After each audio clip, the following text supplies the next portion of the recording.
Bismillahirrahmanirrahim. Assalamualaikum warahmatullahi wabarakatuh. Innal hamdalillah nahmaduhu wa nasta'inuhu wa nastaghfiruh wa na'udzu billahi min shururi anfusina wa sayyiati a'malina. Man yahdihillahu fala mudilla lahu wa man yudlil fala hadiya lahu. Asyhadu an la ilaha illallah wahdahu la syarika lahu wa asyhadu anna Muhammadan abduhu wa rasuluh. Allahumma shalli wa sallim wa barik ala Muhammad wa ala alihi wa sahbihi ajma'in, amma ba'du. Jamaah sekalian, bapak-bapak, ibu-ibu rahimakumullah. Alhamdulillah, syukur kita selalu panjatkan kepada Allah Subhanahu wa taala. Pada pagi hari ini kita bisa dipertemukan kembali, bisa duduk bersama dalam majlisul ilmi dalam keadaan sehat walafiat. Semoga kita bisa mensyukuri nikmat ini dengan tetap istiqomah di atas jalan Allah Subhanahu wa taala, mempelajari ilmu Allah guna berbekal diri agar kita bisa memetiknya kelak di saat kita berjumpa dengan Allah Subhanahu wa taala di yaumul akhir. Hadirin dan hadirat rahimakumullah, sebelum kita melanjutkan ke kajian kitab tauhid, saya ingin menyelesaikan materi yang tersisa tentang kiat-kiat istiqomah di atas jalan Allah Subhanahu wa taala. Kembali saya ingatkan bahwasanya istiqomah adalah nikmat yang paling besar yang Allah anugerahkan kepada hambanya. Tidak ada kenikmatan yang lebih besar, yang lebih mahal nilainya daripada nikmat istiqomah. Istiqomah di jalan Allah Subhanahu wa taala. Jalan Allah banyak, di antaranya adalah thalabul ilmi, menuntut ilmu. Istiqomah mengikuti kajian-kajian keislaman. Istiqomah di dalam berbagai macam kebaikan. Ketika kita sudah melakukan satu amal kebaikan apapun bentuknya, thalabul ilmi, menghafal Al-Quran, membahas hadis-hadis nabawi, beramal soleh dalam bentuk mungkin sedekah atau menghidupkan dan sebagainya, lalu istiqomahi, maka kita akan mendapatkan sesuatu yang luar biasa dari Allah Subhanahu wa taala. Oleh karena itu, kiat-kiatnya harus kita perhatikan dan belajar secara bertahap untuk kita lakukan, sehingga harapan agar kita menjadi orang-orang yang istiqomah di jalan Allah terwujud. Hadirin dan hadirat rahimakumullah, kiat selanjutnya di antara kiat yang bisa membantu kita untuk istiqomah adalah membaca kisah-kisah orang-orang saleh, agar kita bisa menjadikannya sebagai suri tauladan dalam istiqomah. Orang saleh baik dari kalangan nabi, dari kalangan rasul, kalangan sahabat, atau orang-orang setelahnya. Di dalam Al-Quran banyak sekali diceritakan kisah-kisah para nabi dan rasul, dan juga orang-orang yang beriman dari kalangan pengikut-pengikut para nabi dan rasul. kisah-kisah ini Allah Subhanahu wa taala kisahkan atau ceritakan agar bisa meneguhkan hati Rasulullah sallallahu alaihi wasallam dengan mengambil teladan dari kisah-kisah mereka di dalam menghadapi tantangan dan rintangan dakwah. Allah Subhanahu wa taala di dalam surat Hud ayat ke-120 menegaskan a'udzu billahi minasyaitonir rajim wa kullan naqussu 'alaika min anba'ir rusul ma nuthabbitu bihi fu'adak wa ja'aka fi hadhihi al-haqqu wa mau'izatu wa dzikra lil mu'minin.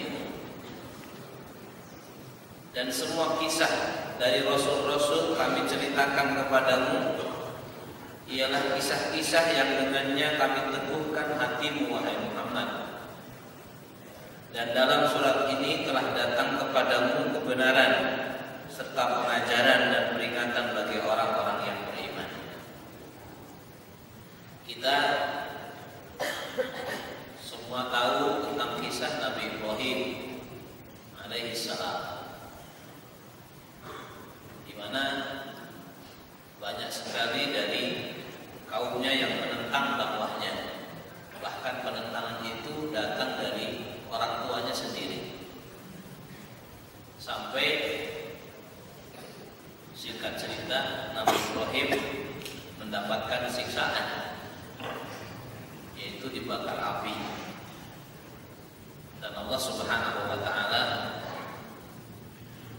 menolongnya, menjaganya karena dia memperjuangkan agamanya.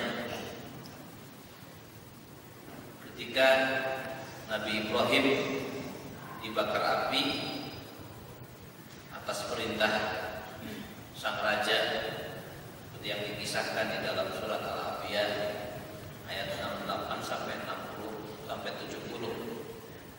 Qalu harriquhu wansuru alihatakum in kuntum fa'ilin. Mereka berkata, bakarlah dia Ibrahim dan bantulah Tuhan-Tuhan kalian jika kamu benar-benar hendak bertindak. Lalu Allah berkata, firman, qulna ya naru kuni bardan wa salaman ala Ibrahim. Kami katakan, kata Allah, wahai api, jadilah engkau dingin dan menjadi keselamatan bagi Ibrahim. Dan juga kisah dakwah, perjalanan dakwah Nabi Nuh alaihi salam. Semua nabi, semua rasul,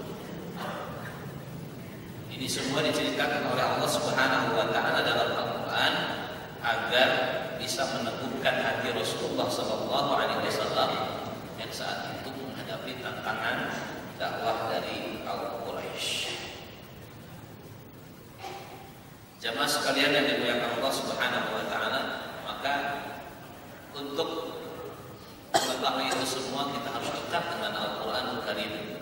Karena di dalam Al-Qur'an terdapat qasas, ya, cerita-cerita orang-orang saleh, khususnya dari kalangan para nabi dan rasul. Kemudian di antara kiat yang bisa membantu kita agar istiqomah di jalan Allah Subhanahu wa taala adalah doa. Doa meminta kepada Allah Subhanahu wa taala agar kita diistiqomahkan. Dan di antara doa yang sering diucapkan oleh Rasulullah adalah berbunyi, ya muqallibal qulub tsabbit qalbi ala dinik. Wahai yang membolak-balikkan hati, teguhkan hatiku di atas agama. Ya muqallibal qulub tsabbit qalbi ala dinik. Wahai yang membolak-balikkan hati, teguhkan hatiku di atas agama. Jamaah sekalian rahimakumullah, tentunya doa ini harus kita jadikan senjata, karena doa adalah silahul mukmin. Doa kata Rasulullah adalah senjata orang-orang yang beriman. Manusia adalah makhluk yang lemah, yang maha kuat hanya Allah Subhanahu wa taala. Banyak sekali godaan-godaan di dalam kehidupan ini.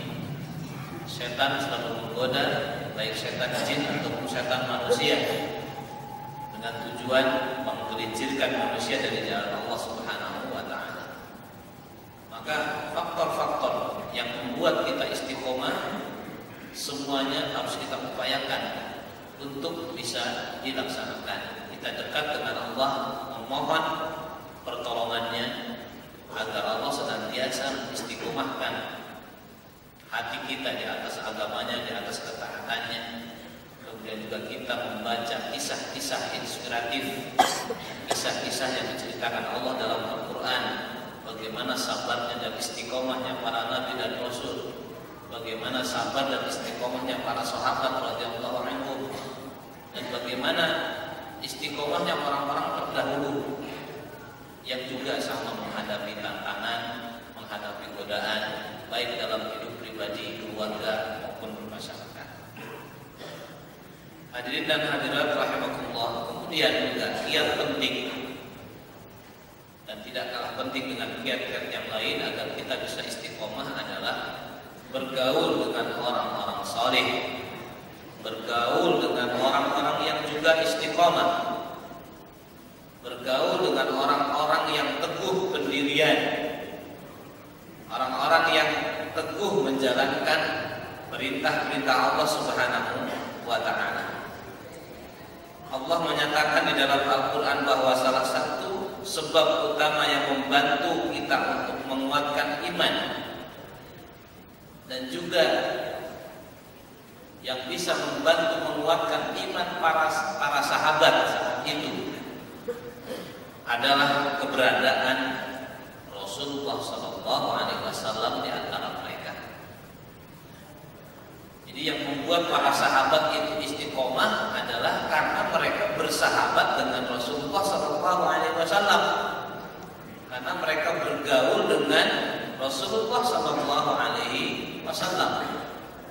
Nah, untuk kita selaku umatnya yang tidak diberikan kesempatan untuk hidup bersama Rasulullah SAW, tidak punya kesempatan untuk hidup bersama generasi-generasi awal, para sahabat, para tabi'in dan para tabi'ut tabi'in, ya cukup kita tadi membaca kisah-kisah beliau, sirah nabawiyah, sirah para sahabat, sirah para tabi'in, sirah para tabi'ut tabi'in, kisah hidup mereka. Banyak buku-buku yang dikarang yang menjelaskan perjalanan hidup Rasulullah SAW. Kita kenal beliau mulai istilahnya sebelum diangkat menjadi Nabi dan Rasul sampai Rasulullah SAW wafat. Nah, kembali bahwasanya faktor yang membuat para sahabat itu istiqomah adalah keberadaan Rasulullah SAW di tengah-tengah mereka. Maka Allah perintahkan di dalam surat At-Taubah ayat 119, tentunya perintahnya juga untuk kita juga, ya ayyuhalladzina amanu taqullaha wa kunu ma'as-shadiqin. Wahai orang-orang yang beriman, bertakwalah kalian kepada Allah dan hendaklah kamu senantiasa bersama orang-orang yang benar, bersama orang-orang yang jujur, bergaul dengan orang-orang yang benar, bergaul dengan orang-orang yang berpemahaman lurus, bergaul dengan orang-orang yang dekat dengan Allah Subhanahu wa taala, bergaul dengan orang yang senantiasa mengingatkan kita di saat kita keliru, di saat kita hilaf, bergaul dengan ahlul ilmi, para ulama, karena akan senantiasa memberikan tadkirah, peringatan-peringatannya kepada kita semua. Hadirin dan hadirat rahimakumullah, kenapa kita disuruh untuk bergaul dengan orang-orang saleh? Jawabannya jelas, agar kita terpengaruh oleh kesolehannya, agar kita bisa istifadah, mengambil faidah dari kesolehannya. Kalau dia adalah orang yang berilmu, paling tidak kita akan kecipratan ilmunya, kita akan mendapatkan banyak manfaat dari ahlul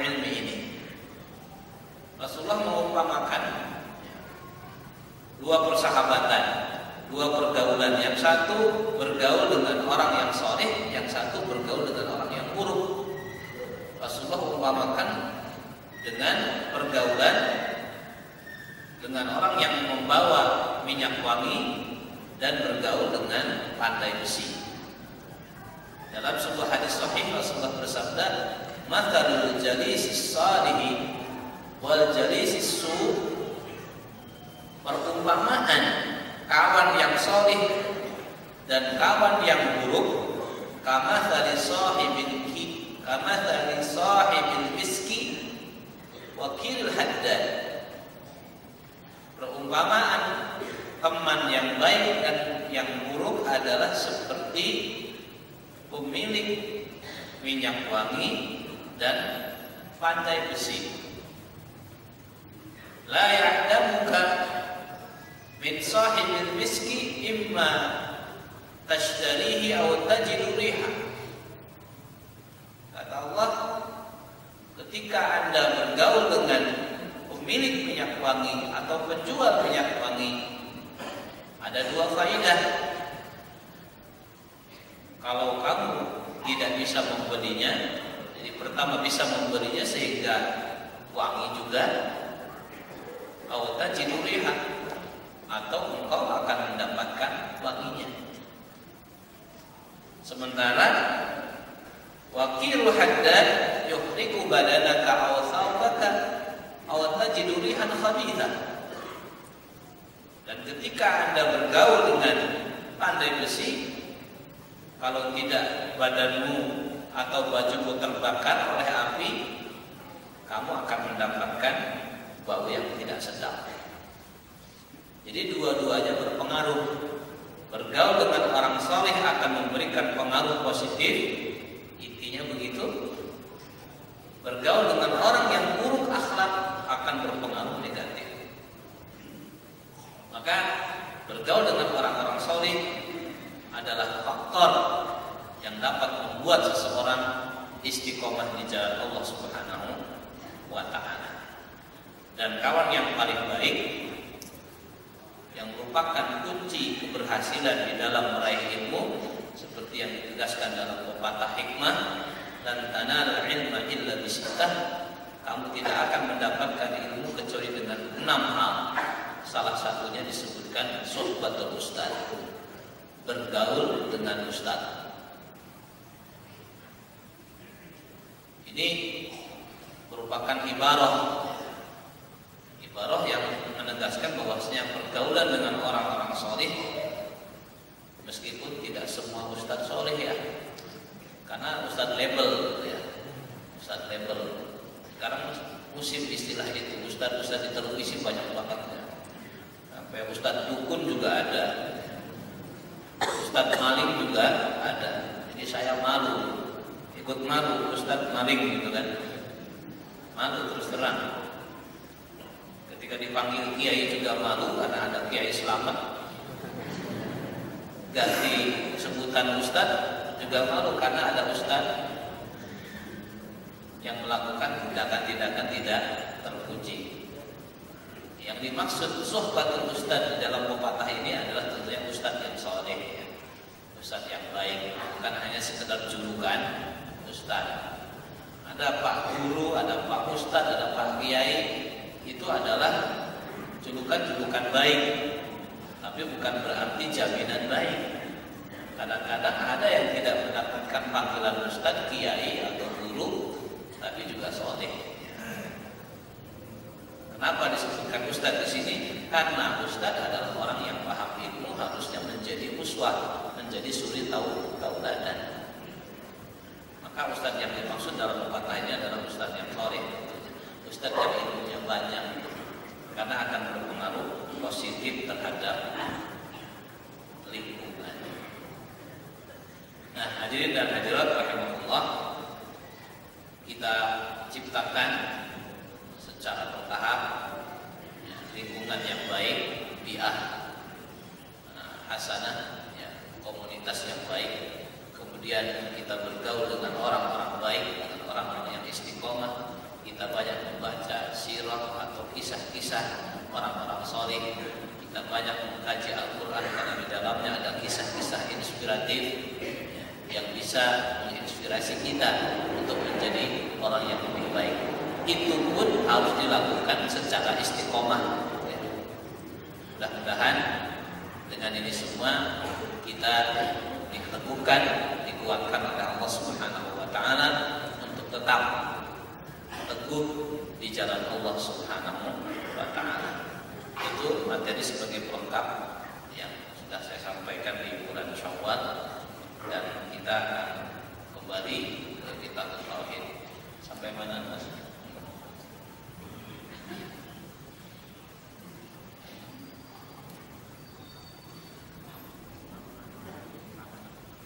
Masih penyimpangan akidah. Halaman berapa? Halamannya disebutkan bisa yang kitab tauhid halaman 12. Cara-cara menanggulangi penyimpangan akidah. Kemarin sampai nomor 2, sekarang kita masuk nomor 3. Yang nomor 3 yaitu menetapkan kitab-kitab salaf yang bersih sebagai materi pelajaran dan menjauhi kitab-kitab kelompok penyeleweng seperti Sufi, Ahli Bid'ah, Jahmiyah, Mu'tazilah, Asy'ariyah, Maturidiyah dan sebagainya, kecuali sebagai wawasan untuk dibantah kebatilannya dan diwaspadai isinya. Ini tugas lembaga-lembaga pendidikan. Di antara cara menanggulangi penyimpangan akidah di tengah-tengah masyarakat, di samping keluarga berperan secara maksimal di dalam memberikan tarbiyah atau pendidikan yang benar terhadap putra-putranya, kemudian peran sekolah, peran pondok pesantren terutama di dalam memberikan tarbiyah Islamiyah sahihah, pendidikan Islamiyah yang benar.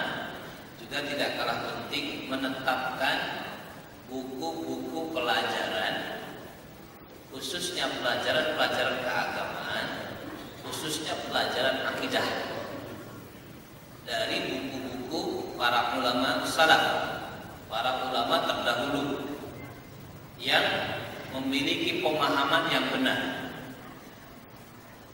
Di akidah, buku-buku akidah yang disajikan kepada para murid, para siswa, para santri harus diambil dari sumber yang benar, yang konsepnya benar, yaitu konsep yang sudah sering saya sampaikan, konsep para sahabat, konsep 3 generasi awal.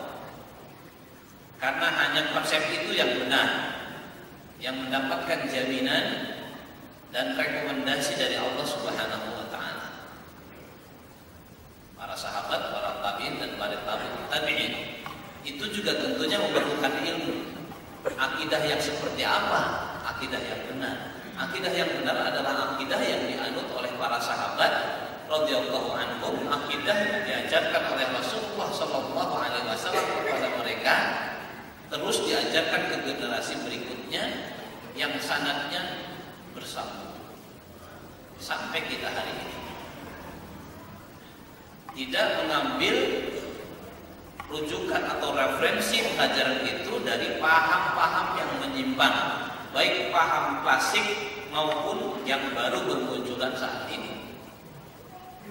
Ini kita harus waspadai. Dengan demikian maka para guru, para penyelenggara lembaga-lembaga pendidikan pertama harus bisa memahami, bisa memilah terlebih dahulu mana akidah yang benar, mana akidah yang salah, mana konsep yang benar, mana konsep yang salah. Jadi seperti contohkan paham-paham ahli bid'ah dari kalangan Mu'tazilah. Mu'tazilah itu apa?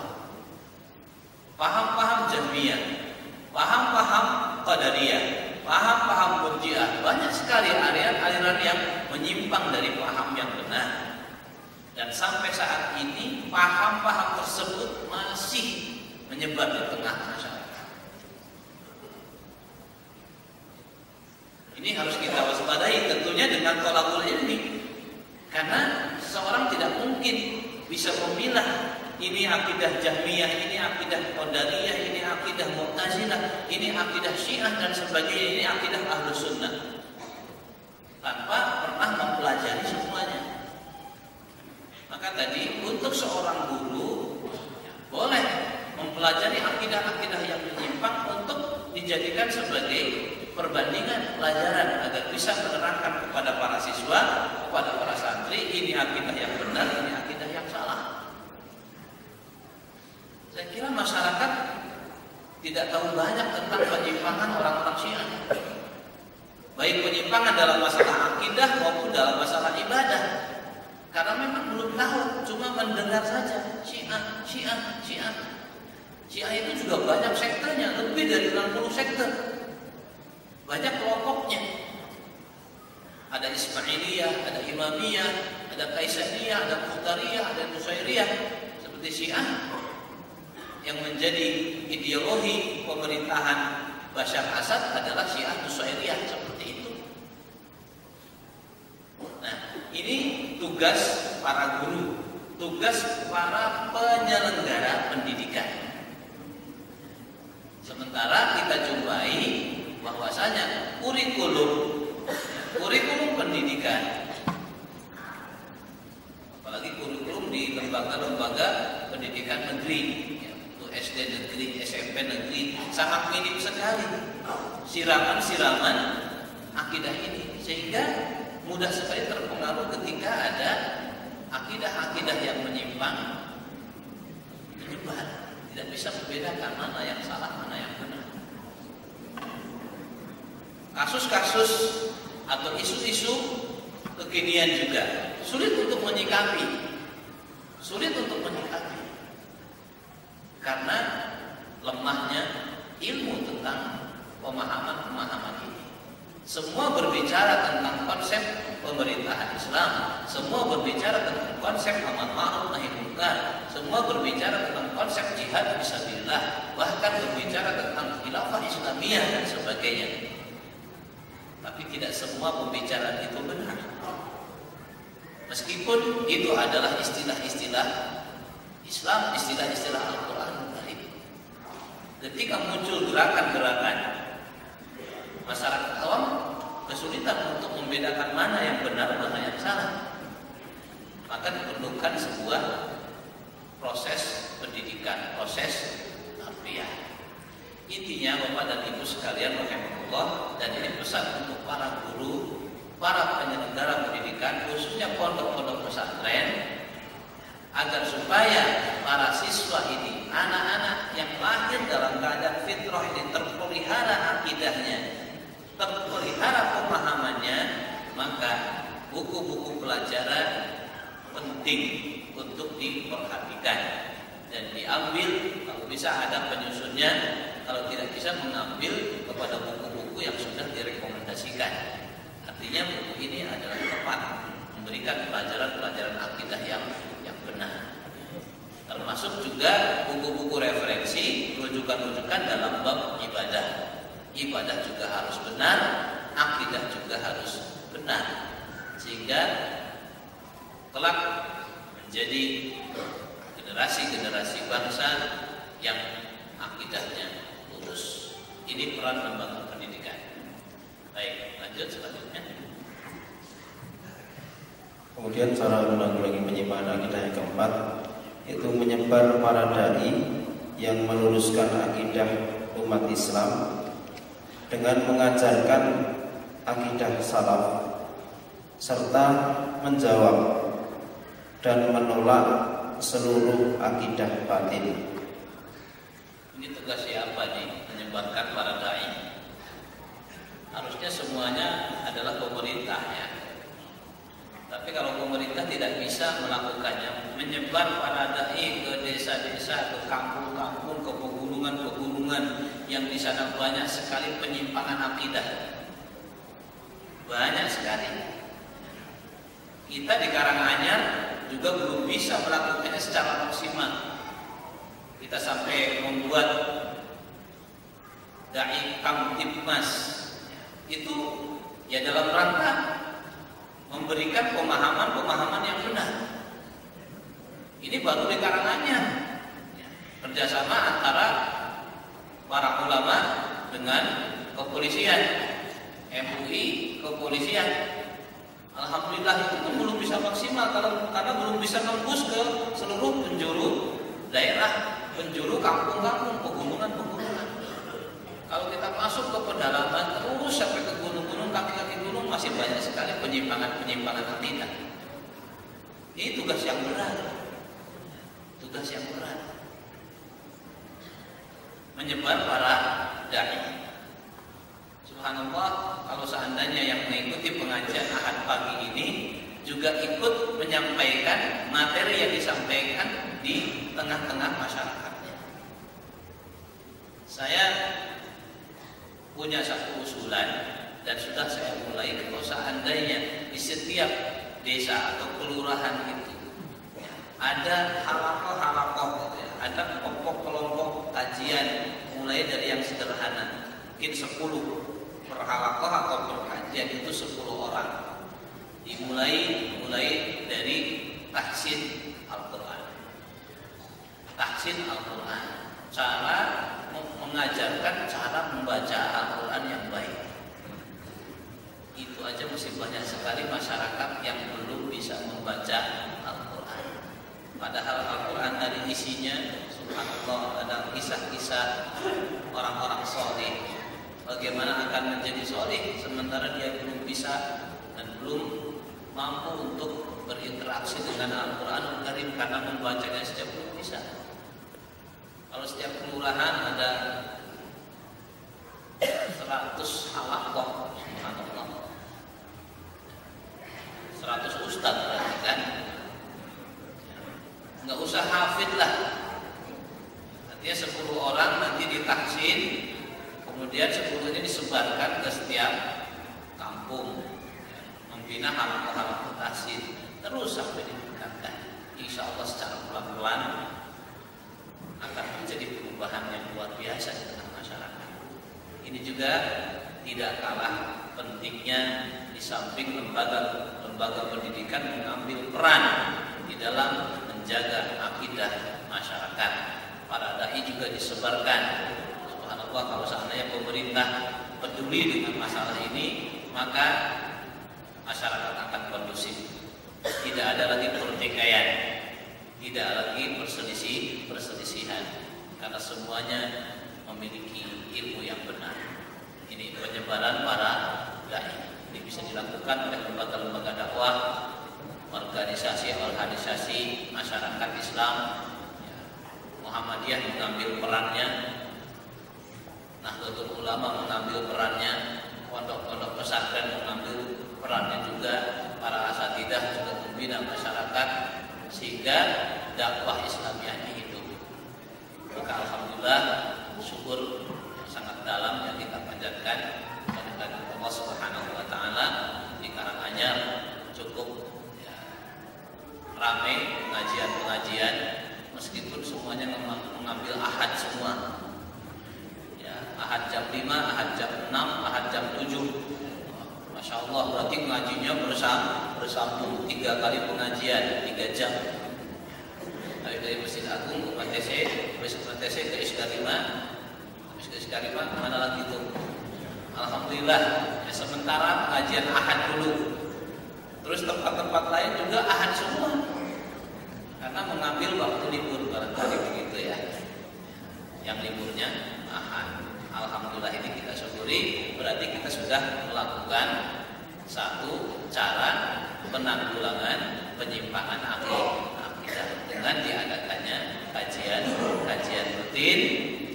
Para asatid terlibat, para dai terlibat, kemudian generasi muda juga terlibat sebagai kader umat ke depan. Masih ada yang terlibat? Sudah 4. Baik, alhamdulillah selesai kita bahas penyimpangan, sebab-sebab penyimpangan akidah dan cara menanggulanginya. Susah banget ya. Monggo lanjut selanjutnya Pak. Kita masuk ke kedua, makna tauhid dan macamnya. Baik, kita masuk ke bahasan inti makna tauhid dan macam-macamnya. Pasal 1, tauhid rububiyah. Tauhid adalah meyakini keesaan Allah dalam rububiyah, ikhlas beribadah kepadanya, menetapkan baginya nama-nama dan sifat-sifatnya, serta menyucikannya dari kekurangan dan cacat.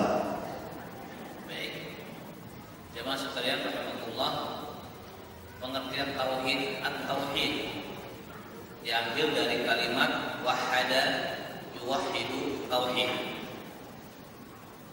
secara bahasa, yang artinya mengesahkan, menunggalkan. Jadi tauhid. Kemudian secara istilah tauhid adalah ifradullah bil ibadah atau ifradullah bil uluhiyah wa ikhlas ibadah, menunggalkan, mengesahkan Allah Subhanahu wa taala dalam 3 hal. Maka nanti tauhid dibagi menjadi 3. Mengesahkan Allah pertama dalam rububiyah, mengesahkan Allah yang kedua dalam uluhiyah, dan mengesahkan Allah dalam asma wa sifat, nama-nama dan sifat-sifatnya. Kemudian para ulama membagi tauhid menjadi 3, ada tauhid rububiyah, tauhid uluhiyah, dan tauhid asma wa sifat. Insyaallah kita akan pelajari 3 ini secara terperinci. Jadi definisinya tauhid adalah mengesahkan Allah Subhanahu wa taala dalam 3 hal. Intinya itu. Hanya menjadikan Allah Subhanahu wa taala satu-satunya yang diibadahi, itu adalah tauhid. Disebutnya tauhid uluhiyah. Kemudian ada tauhid rububiyah, sama juga menjadikan Allah Subhanahu wa taala, meyakini Allah Subhanahu wa taala satu-satunya pencipta alam semesta, yang memberikan rezeki, yang menghidupkan, yang mematikan. Kemudian juga menetapkan bagi Allah Subhanahu wa taala nama-nama yang baik, al-asmaul husna, dan sifat-sifat yang tinggi. Ini tauhid asma wa sifat. Jadi tidak hanya cukup beriman kepada Allah secara teori. Maka tauhid ini harus kita pahami betul. Tauhid berarti beda dengan akidah. Akidah itu sebuah keyakinan. Kalau tauhid adalah sebuah upaya untuk mengesahkan Allah Subhanahu wa taala. Ini makna tauhid, mengesahkan Allah dalam uluhiyahnya,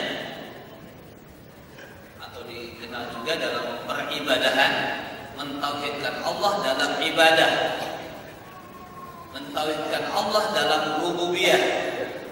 Maka Allah disebutnya Rabb. Allah itu Rabbul Alamin. Maka sulit diartikan Rabb itu ke dalam bahasa selain bahasa Arab. Rabb bukan Tuhan. Rabb adalah Rabb. Maknanya sangat luas sekali. Alhamdulillah, segala puji bagi Allah Rabbul Alamin, Rabb semesta alam. Rabbul Alamin bisa bermakna Khaliqul Alamin, pencipta alam semesta. Ini Rabb. Rabbul Alamin bisa bermakna yang menghidupkan semua makhluk-makhluk yang ada di alam semesta ini. Sekaligus juga Rabb adalah yang mematikan seluruh makhluk-makhluk yang ada di alam semesta ini. Rabbul Alamin adalah zat yang berhak mengatur alam semesta ini. Dia diistilahkan dengan tauhidul rububiyah. Hak mengatur itu hak rububiyah. Yang berhak mengatur alam semesta ini dengan aturannya adalah Allah Subhanahu Manusia tidak punya hak untuk mengatur alam semesta. Manusia hanya menjalankan apa yang diperintahkan oleh Allah Subhanahu wa taala, dan Allah mengamanatkan bumi ini kepada manusia untuk menjadi khalifah. Ini pengertian tauhid. Sekali lagi, mentauhidkan Allah dalam 3 hal, dalam uluhiyah, peribadahan, dalam rububiyah, dan dalam al-asma wa sifat, nama-nama dan sifat-sifatnya. Kita akan bahas satu persatu insyaallah. Ya. Dengan demikian tauhid ada 3 macam, yaitu tauhid rububiyah, tauhid uluhiyah, dan tauhid asma wa sifat. Setiap macam tauhid memiliki makna yang harus dijelaskan agar jelas perbedaan antara ketiganya. A. Makna tauhid rububiyah dan pengakuan orang-orang musyrik terhadapnya. Tauhid rububiyah adalah mengesahkan Allah dalam segala perbuatannya dengan meyakini bahwa Dia sendiri yang menciptakan seluruh makhluk. Allah Subhanahu wa taala berfirman, Allahu khaliqu kulli syai'. Allah menciptakan segala sesuatu. Surat Az-Zumar ayat 52. Sesungguhnya Allah adalah pemberi rezeki bagi setiap manusia, binatang, dan makhluk lainnya. Allah berfirman, wa ma min dabbatin fil ardi illa Allahi rizquha. Dan tidak ada suatu binatang melata pun di bumi melainkan Allah lah yang memberi rezeki. Surat Hud ayat 6. Bahwasanya Dia adalah penguasa alam dan pengatur semesta. Dia yang mengangkat dan menurunkan, Dia yang memuliakan dan menghinakan, serta maha kuasa atas segala sesuatu. Dia pengatur perputaran siang dan malam, dan Dia yang menghidupkan dan yang mematikan. Allah berfirman, Qulillahumma malikal mulki tu'til mulka man tasya' wa tanzi'ul mulka mimman tasya' wa tu'izzu man tasya' wa tudhillu man tasya' biyadikal khair innaka 'ala kulli syai'in qadir. Tulijul laila fin nahari wa tulijul nahara fil lail wa tukhrijul hayya minal mayyiti wa tukhrijul mayyita minal hayy wa tarzuqu man tasya'u bighairi hisab. Katakanlah, ya Allah yang mempunyai kerajaan, Engkau berikan kerajaan kepada orang yang Engkau kehendaki, dan Engkau cabut kerajaan dari orang yang Engkau kehendaki. Engkau muliakan orang yang Engkau kehendaki, dan Engkau hinakan orang yang Engkau kehendaki. Di tangan-Mu lah segala kebijakan, segala kebajikan. Sesungguhnya Engkau maha kuasa atas segala sesuatu. Engkau masukkan malam ke dalam siang, dan Engkau masukkan siang ke dalam malam.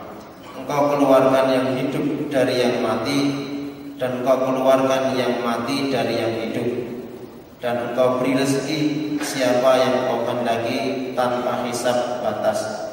Ali Imran ayat 26-27. Allah telah menafikan sekutu atau pembantu dalam kekuasaannya, sebagaimana Dia menafikan adanya sekutu dalam penciptaan dan pemberian rezeki. Allah berfirman, hadza khalqullahi fa'aruni madza khalaqal ladzina min dunihi. Inilah ciptaan Allah, maka perlihatkanlah olehmu kepadaku apa yang telah diciptakan oleh sembahan-sembahanmu selain Allah. Surah Al-Luqman ayat 11. Baik. Itu perincian makna tauhid rububiyah. Intinya, tauhid rububiyah adalah ifradullah bi af'alihi.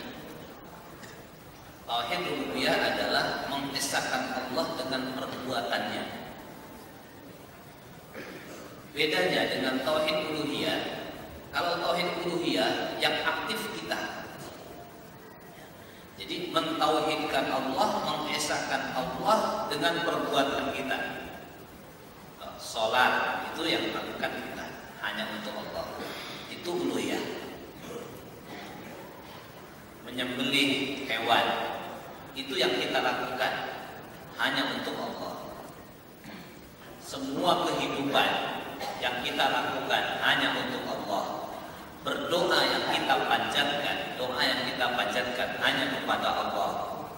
Memohon, minta pertolongan hanya kepada Allah. Semua yang melakukan kita itu uluhiyah. mentauhidkan Allah dengan perbuatan kita. Doa kepada Allah saja, menyembelih hanya untuk Allah, tidak untuk selain Allah, tidak untuk kuburan, tidak untuk pohon, tidak untuk batu. Sembelihan kita hanya untuk Allah. Inna sholati wa nusuki, sesungguhnya sholatku dan sembelihanku, wa mahyaya, hidupku, wa mamati dan matiku lillahi rabbil alamin. Ini uluhiyah. Maka tidak boleh berdoa kepada selain Allah, tidak boleh meminta kepada selain Allah, tidak boleh meminta rizki kepada selain Allah, tidak boleh menyembelih hewan-hewan yang diperuntukkan kepada selain Allah, tidak boleh bernadar kepada selain Allah. Semuanya harus kepada Allah Subhanahu wa taala. Berbeda dengan tauhidul rububiyah. Rububiyah adalah mentauhidkan Allah dengan perbuatan-perbuatannya. Artinya cukup kita yakini satu, Allah saja yang menciptakan alam ini. Mencipta itu perbuatan Allah. Allah saja, tidak ada yang lain yang menerbitkan matahari dari timur dan menenggelamkannya dari barat. Allah yang mengadakan malam, Allah yang mengadakan siang. Tulijul laila fin nahar wa tulijul nahara fil lail wa tukhrijul hayya minal mayyit wa tukhrijul mayyita minal hayy. Allah yang mengeluarkan yang hidup ke mati, mati ke hidup. Yang mematikan seluruh makhluk yang ada di muka bumi hanya Allah Subhanahu wa taala. Ini masuk tauhidul rububiyah. Allah yang menciptakan alam semesta ini. Maka keliru siapa yang mengatakan bahwasanya alam semesta ini terjadi dengan sendirinya. Kehidupan ini terjadi dengan sendirinya. Kematian ini terjadi dengan sendirinya. Itu tidak mungkin. Sangat bertentangan dengan akal sehat. Di samping juga bertentangan dengan dalil-dalil syar'i. Jadi ringkasnya tauhidul rububiyah adalah bagaimana kita mentauhidkan Allah dengan perbuatannya, yaitu meyakini dengan seyakin-yakinnya bahwasanya tidak ada yang ikut serta di dalam menciptakan alam semesta dan pengaturannya. Nah, ini ada konsekuensinya nanti. Ketika seorang meyakini bahwasanya Allah sajalah yang menghidupkan dan mematikan, Allah sajalah yang memberikan kehidupan dan kematian, Allah yang memberikan rezeki, Allah saja. Jadi saja itulah tauhid. Ketika orang meyakini itu, maka konsekuensinya tauhid uluhiyahnya, pengabdiannya juga hanya diberikan kepada Allah Subhanahu wa taala. Ketika dia seorang meyakini Allah saja yang memberikan rezeki, maka tidak boleh meminta rezeki kepada selain Allah.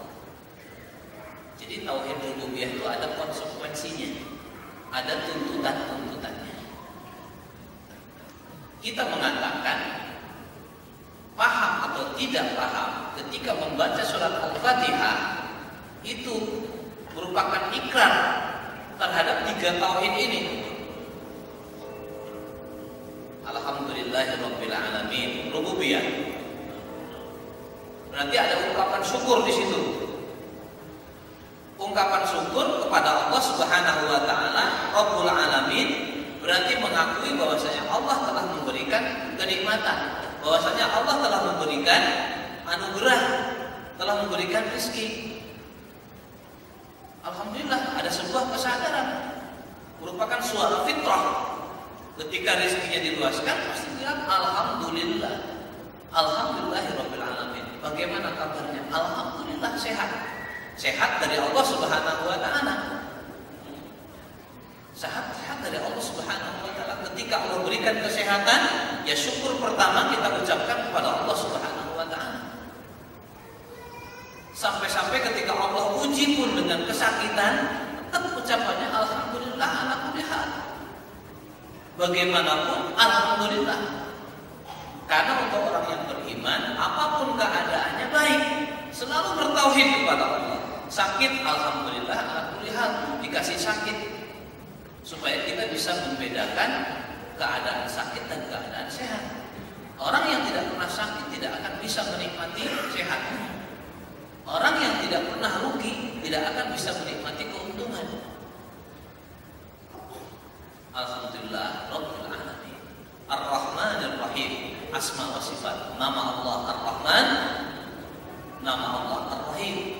Dan di dalam nama ada sifat rahmah. Ar-Rahman Ar-Rahim, di dalam kedua nama ini terkandung sifat Allah yaitu rahmah, kasih sayang. Malik Yaumiddin, sifat penguasa di hari pembalasan, di hari kiamat. Kemudian ada tauhid, ungkapan tauhid uluhiyah, iyyaka na'budu wa iyyaka nasta'in. Ya Allah, hanya kepada Engkau kami beribadah dan hanya kepada Engkau kami minta pertolongan. Ini ungkapan tauhid uluhiyah. Jadi tidak boleh meminta pertolongan kepada selain Allah dalam hal-hal yang tidak mampu dilakukan oleh selain Allah. Ihdinas siratal mustaqim, minta petunjuk kepada Allah juga agar ditunjukkan ke jalan yang lurus. Jalan siapa? Siratal ladzina an'amta 'alaihim, yaitu jalan orang-orang yang telah diberi nikmat oleh Allah Subhanahu wa taala. Siapa mereka yang telah diberi nikmat? Adalah para nabi, para siddiqin, orang-orang jujur, orang-orang benar, para syuhada, dan para sholihin, orang-orang saleh. Dan itu kembali kepada generasi awal. Jalannya para nabi, Sayyidul Anbiya wal Mursalin adalah Rasulullah sallallahu alaihi wasallam. Berarti ketika kita melantunkan doa ihdinas siratal mustaqim siratal ladzina an'amta 'alaihim, sudah ada sebuah pemahaman di dalam benak kita. Ya Allah, tunjukkan aku jalan para nabi. Langsung maknanya demikian. Minan nabiyyin was-siddiqin, orang-orang siddiq. Ya Allah, tunjukkan kepadaku jalan para siddiqun. Para siddiqun di antaranya adalah Abu Bakar Siddiq radhiyallahu anhu. Wasyuhada, jalan para syuhada, orang-orang yang berguguran di jalan Allah Subhanahu wa taala. Di antaranya adalah Hamzah bin Abdul Muttalib, sahabat Rasulullah sallallahu alaihi wasallam. Berarti ya Allah, tunjukilah aku ke jalan para nabi, khususnya jalan Rasulullah sallallahu alaihi wasallam, jalan siddiqin khususnya Abu Bakar Siddiq, jalannya para syuhada khususnya Hamzah bin Abdul Muttalib, kemudian orang-orang saleh. Dan orang-orang saleh siapa lagi kalau bukan Rasulullah, bukan para sahabat dan orang-orang yang mengikutinya. Ini dalam doa kita. Itu pun dimintanya kepada Allah Subhanahu wa taala. Sebenarnya di dalam Al-Fatihah itu penuh dengan doa. Dilanjutkan setelah kita memohon petunjuk jalan mereka orang-orang benar, jalan para nabi, jalan para sahabat, dilanjutkan ghairil maghdubi 'alaihim waladdallin, bukan jalan orang-orang yang engkau murkai dari orang-orang Yahudi, dan bukan pula jalan orang-orang Nasrani yang tersesat dari jalanmu. Di dalam Al-Fatihah maka ditutup amin. Ini mana Al-Fatihah? Kenapa kalau habis baca surat An-Nas tidak baca amin? Karena di dalam surat An-Nas tidak berisikan doa. Jadi subhanallah, surat Al-Fatihah itu lengkap dengan 3 tauhid ini. 3 tauhid rububiyah, uluhiyah dan asma wa sifat tertuang dalam Al-Fatihah. Kalau kita mau membahas salah satu dari 3 tauhid ini, yaitu tauhid uluhiyah, cukup membahas firman Allah iyyaka na'budu wa iyyaka nasta'in. Tidak akan selesai 5 tahun membahas itu, karena pembahasan itu cukup panjang sekali. Imam Ibnu Qayyim Al-Jauziyah memberikan tafsiran terhadap ayat iyyaka na'budu wa iyyaka nasta'in dalam bukunya Madarijus Salikin, 3 jilid besar. Ini perlu dikaji juga sehingga betul-betul ketika kita memanjatkan doa iyyaka na'budu wa iyyaka nasta'in atau sebuah pernyataan ketauhidan kepada Allah, apa makna dari ucapan kita ketika mengucapkan iyyaka na'budu wa iyyaka nasta'in. Nah, kembali pada pengertian tauhid yang pertama, tauhid rububiyah adalah mentauhidkan Allah dengan perbuatan-perbuatannya.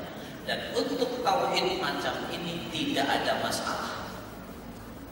Semua manusia mentauhidkan Allah dalam rububiyah. Satu-satu ditanya, siapa yang menciptakan alam semesta ini? Pasti jawabnya Allah. Kecuali satu, yaitu kaum ateis atau komunis. Berarti untuk tauhid yang pertama nggak ada masalah. Orang-orang musyrik Quraisy dahulu, Abu Jahal, Abu Lahab, dan pemimpin-pemimpin Quraisy serta orang-orang musyrikin dahulu, kalau ditanya siapa yang menciptakan langit dan bumi dan seisinya, mereka menjawab Allah. Tidak ada satupun yang menjawab bahwasanya menciptakan langit dan bumi adalah Latta, Uzza, Ubal, dan Tuhan-Tuhan mereka, berhala-berhala mereka. Karena mereka betul-betul paham bahwasanya yang membuat Uzza, Latta itu adalah mereka sendiri. Yang membuat berhala-berhala itu adalah mereka sendiri. Yang menjadikan berhala-berhala itu sebagai Tuhan-Tuhan mereka juga mereka sendiri. Dan mereka menyaksikan dengan benar-benar bahwasanya alam semesta ini tidak diciptakan oleh Latta, tidak diciptakan oleh Uzza. Tapi permasalahannya kenapa? Kalau memang keyakinan bahwasanya pencipta alam semesta ini adalah Allah saja, tidak ada yang membantunya, kenapa ada di antara manusia yang menjadikan Tuhan sesembahan selain Allah Subhanahu wa taala? Ini masalahnya. Enggak konsekuen berarti. Kalau kita ditanya, siapa yang menciptakan bumi yang kamu tinggal di dalamnya? Kita pasti akan menjawab Allah Subhanahu wa taala. Kalau begitu, siapa yang kamu ibadahi? Jawab juga Allah Subhanahu wa taala saja. Maka sholat saya kepada Allah. Kalau saya menyembelih hewan ya untuk Allah, karena Allah Subhanahu wa taala. Nanti besok di Idul Adha menyembelih karena Allah. Maka ketika ada orang menyembelih hewan dalam acara apapun, kemudian sebagian dari hewan itu, entah kakinya, entah kepalanya, diperuntukkan untuk selain Allah. Sebagian meyakini mungkin kepala sapi itu bisa memperkuat jembatan. Saya tanya insinyur, saya akan tanya insinyur, ya, bukan tanya ustaz. Karena urusan jembatan ini jagonya insinyur. Pak insinyur, apa betul ada teori di dalam jurusan teknik sipil bahwasanya kepala sapi bisa memperkuat jembatan? Jawabnya pasti nggak ada itu di perkuliahan. Tapi kenapa di masyarakat ada? Ini bukan materi kuliah teknik sipil, bukan. Ini kuliahnya ada sendiri itu universitasnya, ada sendiri universitasnya, dan di masyarakat banyak seperti itu. Ya, tradisi itu sudah tradisi, jadi bukan ajaran Islam, tapi sudah menjadi tradisi masyarakat. Oh, supaya jembatannya kuat, supaya tidak diganggu oleh makhluk-makhluk jahat dan sebagainya. Ini masalah penyimpangan tauhid, dan bukan penyimpangan tauhid rububiyah, tapi penyimpangan dalam tauhid uluhiyah, dalam beribadah. Saya menjumpai sebagian masyarakat kalau mau mengadakan pernikahan, sapinya itu, ya di daerah sekitar pesantren, sapinya itu pertama dimandiin kembang oleh dukun, pertamanya itu, kemudian disembelihnya oleh kiai. Jadi ini betul-betul demokrasi ya. Semua terlibat, dukun terlibat, kiai juga terlibat. Nah, ini gimana? Kalau sapi mau disembelih, dimandiin kembang supaya apa? Tapi kalau disembelih pakai baca basmalah nama Allah, itu tuntunan syariat Islam memang. Tuntunan syariat Islam. Itulah yang ada di masyarakat. Ketika saya tanyakan, kenapa harus dimandiin? Ya jawabnya sih sederhana. Ya di sini begini. Tradisinya begitu. Udah, jadi rujukannya adalah tradisi. Saya tanya, Bapak Muslim, kenapa enggak mengikuti petunjuk Rasulullah saja? Bagaimana Rasulullah menyembelih sapi, bagaimana para sahabat menyembelih sapi? Hanya satu saja tuntunannya, membaca nama Allah, Bismillah. Bismillahirrahmanirrahim, Allahu Akbar. Nanti besok kalau nanti Idul Adha, sapinya ada 50, wah capek tuh mandiin kembang. Tapi itu kenyataan yang ada di masyarakat. Monggo nanti dikaji, direnungi, dan bagaimana cara memahamkan masyarakat yang sudah memegang teguh tradisi. Sebagian lagi ada tambah lagi darahnya, nah tidak dibuang, darahnya dimasak juga. Itu masuk fikih berarti. Apa hukum darah hewan atau apa namanya saren? Banyak yang jual saren? Tanya. Siapa yang menjual saren? Muslim atau non muslim? Sholat apa enggak? Nah, mudah-mudahan karena belum tahu. Apa hukum darah? Haram. Ayatnya jelas. Innama harrama alaikumul maitata wad-dama wa lahmal khinzir wa ma uhilla li ghairillah. Ada 4 hal yang Allah haramkan. Bangkai, al-maitah, wad-dam, dan darah. Terus darah ini dikecualikan oleh Allah Subhanahu wa taala dalam surat Al-An'am. Maksud darah yang diharamkan adalah damun masfuh, darah yang segar. Maka orang yang menghalalkan saren menjawab, saren kan enggak segar. Gitu. Aslinya segar banget. Maksud damun masfuh adalah darah yang mengalir di saat hewan disembelih. Nah, itu darah itu yang dimaksud oleh ayat.